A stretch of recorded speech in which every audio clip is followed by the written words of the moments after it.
Trinidad and Tobago to our News 4 report, a product of the Government Information Services Limited and the Ministry of Communications. I'm Nicola Barito. Let's take a look at the headlines.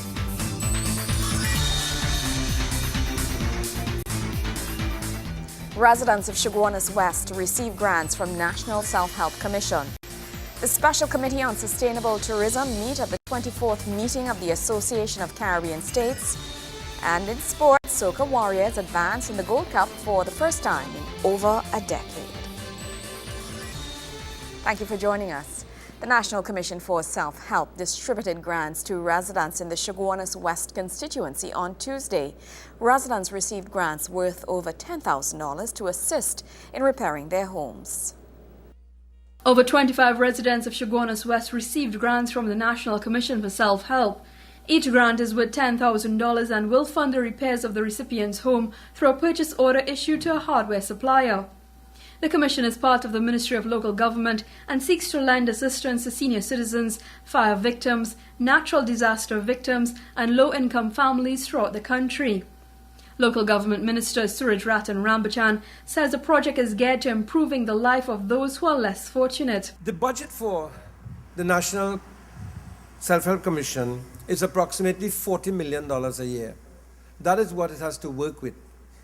And when you consider, in the scheme of things and the kinds of needs and demands which people have in this country, that is a very small sum in order to fulfill the many needs that people have or the hundreds of requests that come before the National Self-Help Commission. The Commission has been working, however, to ensure that though it has limited funds, that these funds are distributed equitably and fairly, and that the funds distributed are distributed in such a way that it represents all the communities and all the districts of the country. Chaguanas Mayor Orlando Nagisa commended the Minister for the outreach toward the residents through the program. 30 of you here this morning who are selected to receive these grants. It's cases that are very, very deserving. And I'm certain he has taken his committee, has done a lot of homework in arriving at the grants to be delivered here this morning.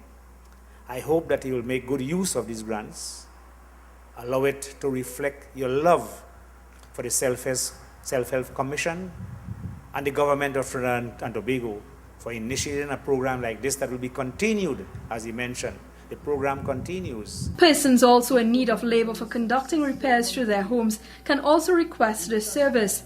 According to Minister Rambachan, URP groups have been designated to assist grant recipients. Through the URP program, we'll be able to help you with some of the labor that you need in order to do the homes.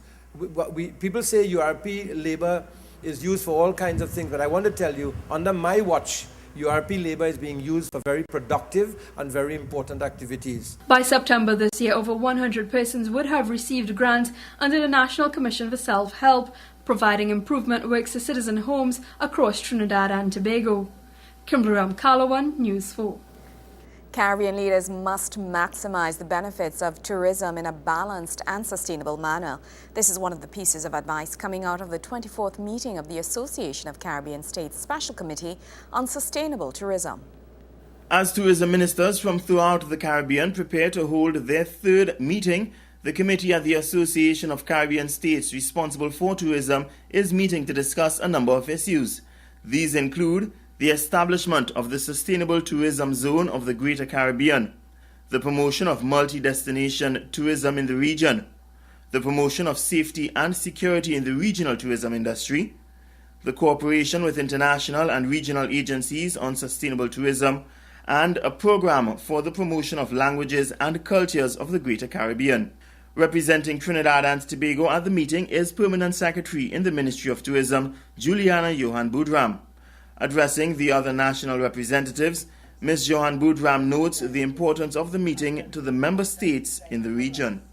The ACS, through this Sustainable Tourism Committee, has over the years dedicated a lot of effort to ensure that critical issues associated with tourism are provided and stay on the forefront of the tourism agenda.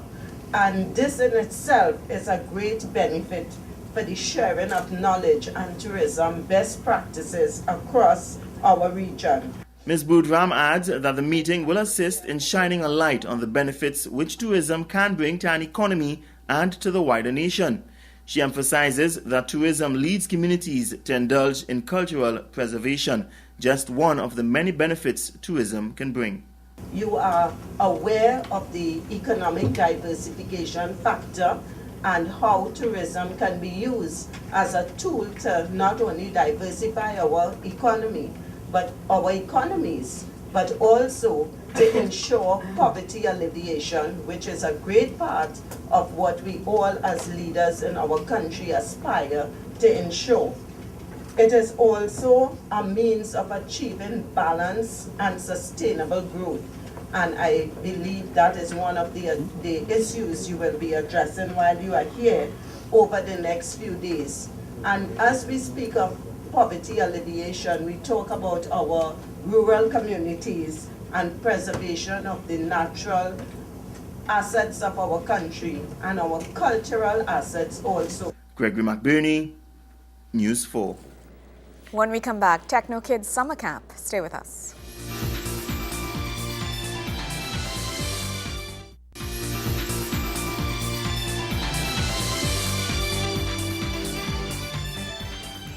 Minister of Tertiary Education, the Honourable Fazal Karim, has launched a vacation camp, the first of its type in Trinidad and Tobago.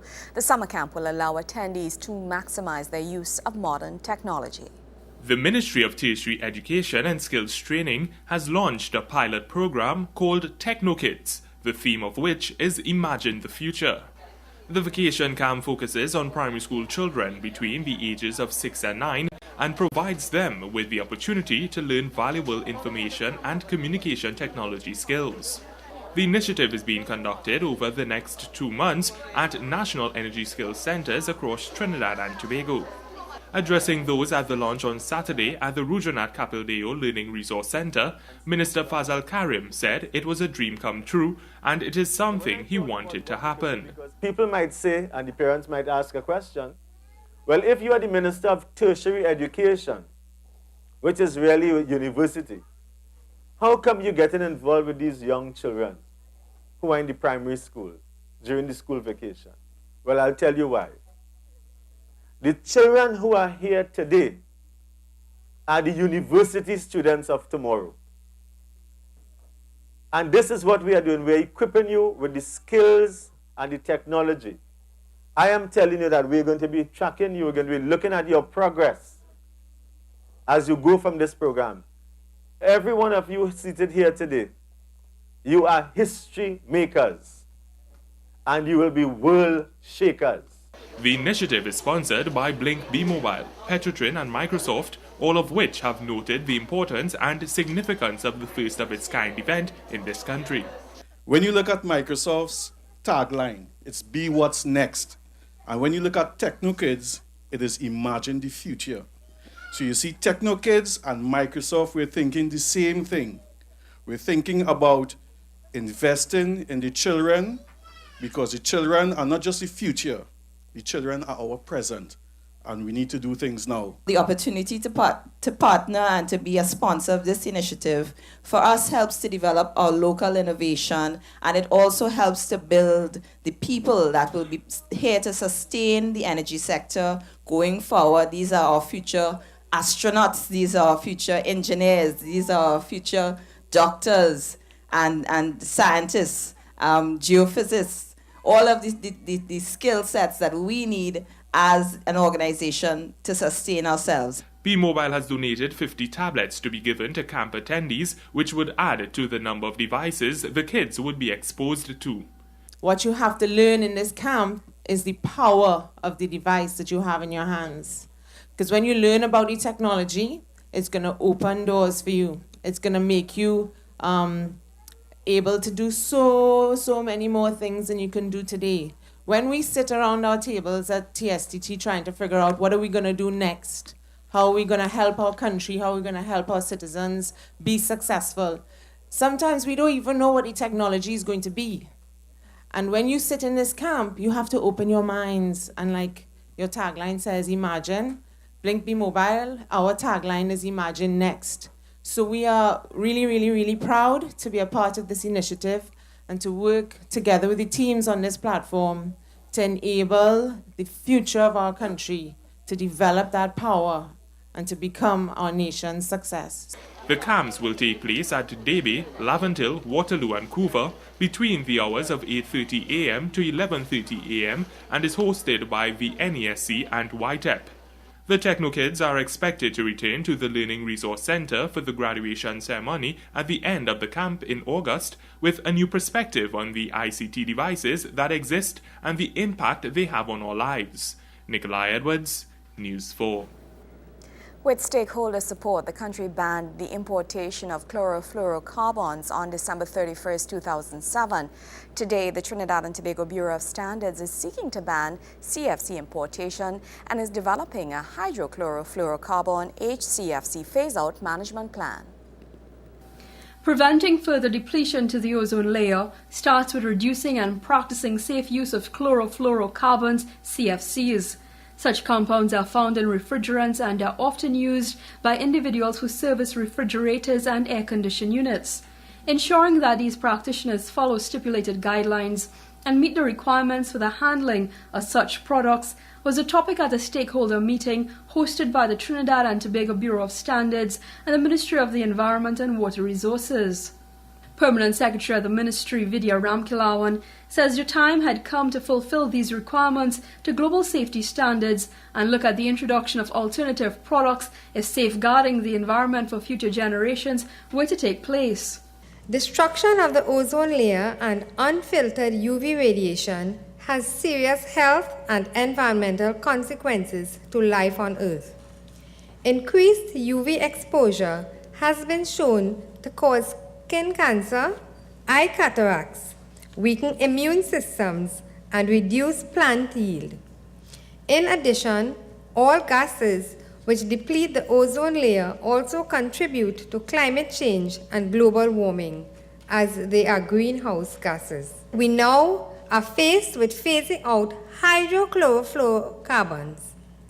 Our efforts in this area commenced earlier this year and will involve all members of society. Our HCFC phase-out plan will incorporate training, public awareness, equipment provision, legislative reform, and exploration of new alternatives. In 1987, countries collaborated to create the Montreal Protocol on substances that deplete the ozone layer, the Montreal Protocol. The protocol aims to systematically eliminate the use of ODS by eliminating the most destructive chemicals first. The United Nations Environment Programme, UNEP, was designated as the Ozone Secretariat. Ozone is a colorless and odorless gas that is both natural and made by humans. At the lower levels of the atmosphere, troposphere, ozone is caused by pollution, is harmful to living tissue, and will affect plant life and lung tissues. In the higher stratospheric level, ozone forms a natural protective layer for life here on Earth. This ozone layer reduces ultraviolet B UVB radiation. Executive Director of the TTBS, Derek Omar, says everyone has their part to play in protecting the environment. Every one of us has a role to play in managing the use of these gases in a manner that supports the overall national and international objectives aimed at preserving the well-being of our planet. Your presence today is not only a recognition that you have a business to run and that you want to understand how to do it efficiently and effectively, but also, too, it's a realization that we're all part of planet Earth and you want to do your part in managing it. The National Ozone Unit, NOU, was formed in 1999 to ensure that a country meets its obligations to the protocol. The NOU is enforcing the ban of CFC importation and is developing the hydrochlorofluorocarbon HCFC phase-out management plan. HCFC imports will freeze this year and will be reduced by 10% by 2015. Compliance of practitioners in the field, together with regular checks of equipment, are just a few of the steps being taken to address these environmental issues. What we put up there today will stay there for the next probably 2 generations and cause destruction in this hole in the ozone. And what we are faced with today is what probably our great-great-grandfathers put up there, unknowingly, of what it was doing. We actually have an expert coming in August to assist those industries to do a conversion of their systems. Certification of technicians is on the cards. Training of our enforcement personnel, trade now, TTBS and customs, control of the equipment that come in, and general public awareness. So we're going to be a lot more aggressive once again. Trinidad and Tobago signed on to the protocol in 1989. Like other developing countries, Trinidad and Tobago is aided by the Multilateral Fund for the implementation of the Montreal Protocol. Kimberly Ramkalawan, News 4.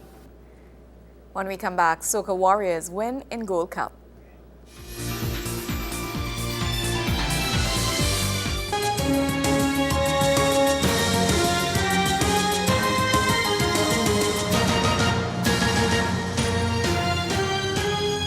A must-win situation is a familiar phrase when it comes to the senior men's national football team at an international tournament, but rarely before have we seen it addressed with such fervor and determination as displayed by the Soca Warriors in their final group stage match at this year's CONCACAF Gold Cup.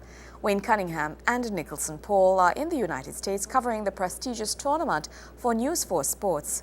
We have more in this report. Sports at the CONCACAF Gold Cup. Courtesy the Ministry of Sports and the Sport Company of Trinidad and Tobago.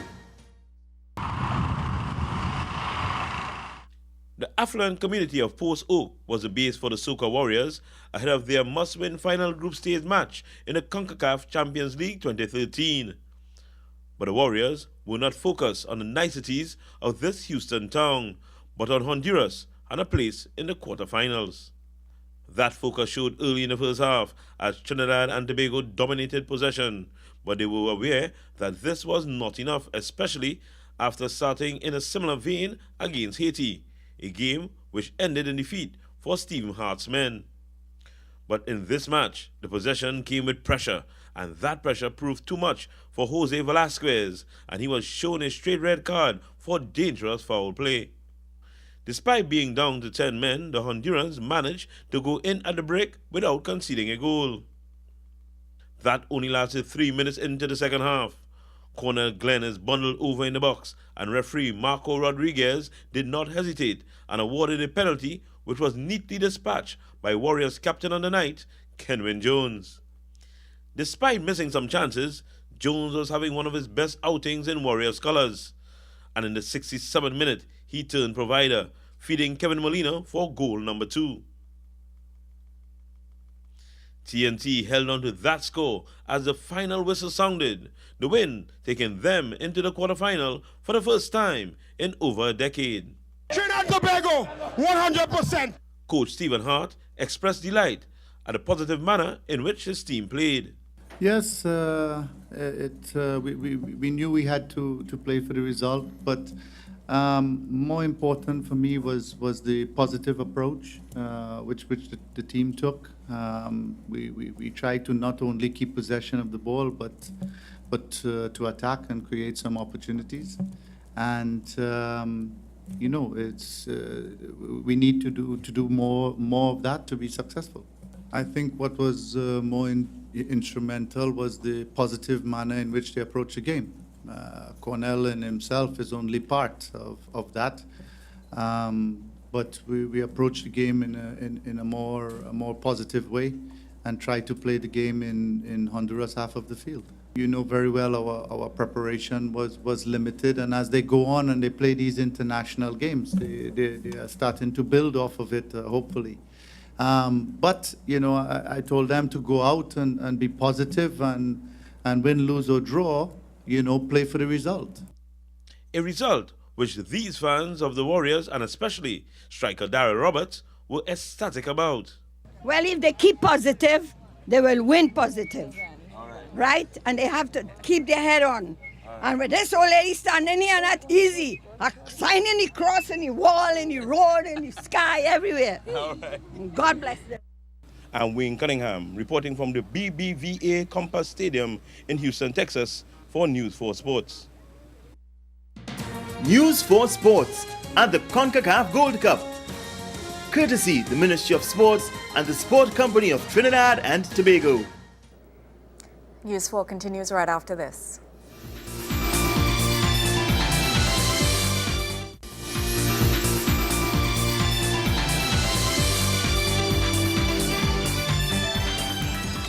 The Honorable Winston Dukeran, Minister of Foreign Affairs, is working on strengthening Trinidad and Tobago's ties in Asia as he attends a Caribbean Community and Singapore high-level ministerial exchange and pays an official visit to the Republic of Korea. Representatives of countries throughout the CARICOM region are meeting with officials from the Republic of Singapore to encourage increased relations between the region and that nation. The inaugural meeting being held in Singapore has been welcomed by all parties as part of a growing relationship which began more than 30 years ago. Officials from Singapore and the CARICOM will partake in discussions being held under the theme Governing in a Complex World. The discussions would be centered on the challenges that small island developing states face as well as the common interests they share. Secretary General of CARICOM, Ambassador Erwin LaRocque, says the meeting has already highlighted the need for a party with a loud voice on the world stage to highlight the issues of smaller states. Mr. LaRocque refers to the last economic crisis which took place in 2008 and the large effect which decisions made by powerful countries had on smaller states. He explains this is why Singapore's help is appreciated as the island nation has influence in the G20 group of nations. This sentiment is echoed by Singapore's Law and Foreign Affairs Minister K. Shanmugam. Mr. Shanmugam adds that by working collectively, both sides have been able to present a louder voice on global issues in the international community. He says that economic and political ties between Singapore and CARICOM have been invaluable in finding common ground on bilateral and global issues. One such issue where collaboration has been evident is education. Mr. Shanmugam reveals a number of postgraduate scholarships will be given to CARICOM officials so they can be admitted into Singapore universities. He adds there will be an expansion in the Singapore Cooperation Program which sees Singapore offer training and technical assistance to other developing countries to develop their human resources. The high-level ministerial exchange takes place from July 15th to 19th. Minister Dukeran, while in Asia, will also use the time to deepen the relationship between Trinidad and Tobago and Korea. The Foreign Affairs Minister is expected to pay an official visit to the Republic of Korea from July 21st to 23rd. Minister Dukeran will be the guest of the Minister of Foreign Affairs of the Republic of Korea, the Honorable Yeon Byung-se. This visit is aimed at strengthening the important bilateral relationship that exists between the Republic of Korea and the Republic of Trinidad and Tobago. In a press release, Minister Dukeran explains this is in keeping with the thrust of the government of Trinidad and Tobago to decisively engage the community of nations with a view to advancing Trinidad and Tobago's domestic and foreign policy objectives. Gregory McBurney, News 4.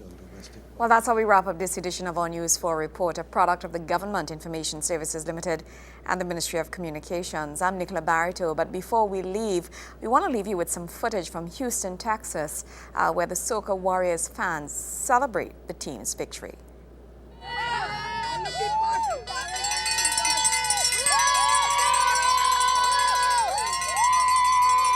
You stand.